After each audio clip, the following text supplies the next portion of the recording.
easy. Dito dito Dubai, ada Dubai ini na ang walang lawan.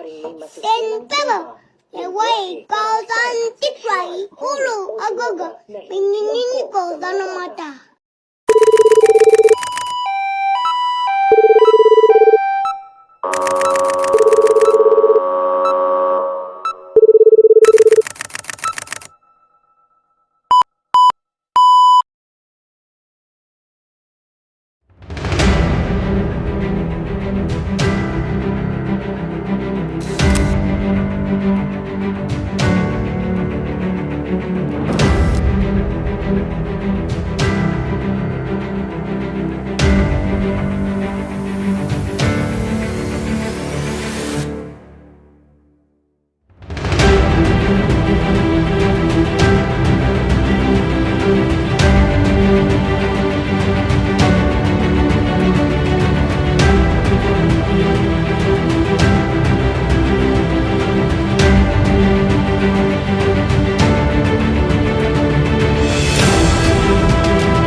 Para sa akin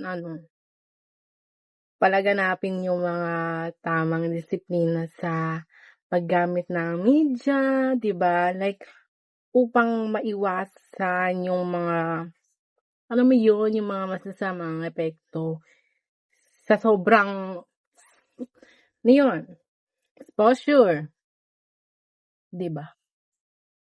Ang pornografiya ay sexual na larawan o video na makikita sa online.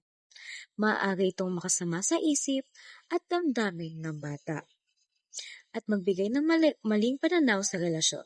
Upang maiwasan ito, maging maingat sa paggamit ng internet, iwasan ang malaswang content, at magsabi sa magulang o guro kapag nakakita. Tandaan, pahalagahan ang sarili at piliin ang tama. Ang panonood ng pornografiya ay may malalim na epekto sa mental, emosyonal at relasyonal na kalusugan. Ang mapapayo ko ay kilalanin ito bilang hindi maganda at agad na huminto kapag nakakita at humingi ng tulong sa mga pinagkakatiwalaang tao. Ang pag-unawa sa pinsala nito ay susi upang makawala sa addiction. Alam mo ba na ang pornografiya ay mga larawan na video na ginawa para pukawin ang sexual na pagnanasa? Madaling ma-access online lalo kapag curious ka. Pero hindi lahat ng nakikita doon ay totoo. Maaari nitong mabago ang iyong pananaw sa love, respeto at tunay na relasyon. Maaari rin nitong maka-apekto sa iyong focus at pag-iisip, gayon din sa iyong mga asal. Kaya maging wise online, iwasan ang unsafe sites, mag-set ng limits at huwag mahiyang magtanong sa magulang o guro. Ating protektahan ang ating isip dahil ang tunay na respeto ay nagsisimula sa sarili. Pornografiya. Ito ay video na malalaswa na pwede mong mapanood lalo na sa social media. Marami ng taong naa-addict dito, mapababae man o lalaki. Nakakaapekto ito sa pag-iisip ng tao at pagkilos.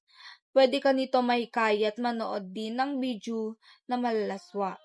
Upang maiwasan ito, iwasan ng mga kaibigan na pwedeng maka-impluwensya sa'yo at gawin ang mga bagay na mas mabuti pa rito.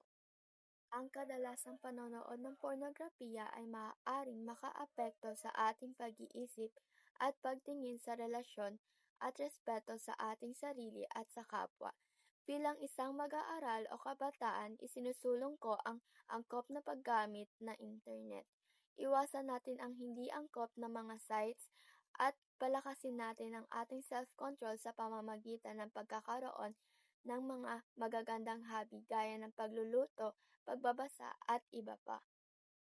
Ang pornografiya ay ang mga larawan o videos na nagpapakita ng sexual na nilalaman para sa aliw at hindi para sa edukasyon. Maaari itong magdulot ng maling pananaw tungkol sa relasyon, katawan, at respeto sa iba. Upang maiwasan ito, maaaring umiwas sa mga content na hindi katangi-tangi sa internet.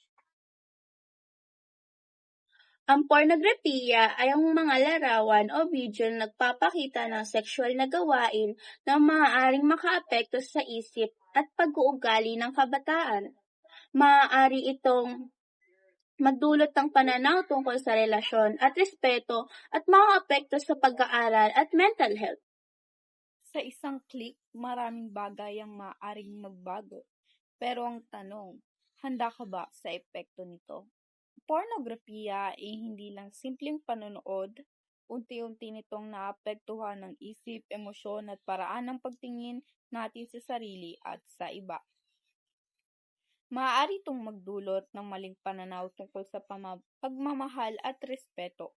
Maaari rin itong makaapekto sa relasyon, pag-aaral at pagpapahalaga sa sarili. Pero may pagpipilian ka. Piliin ang disiplina, piliin ang tamang impormasyon, piliin ang respeto sa sarili at sa kapwa.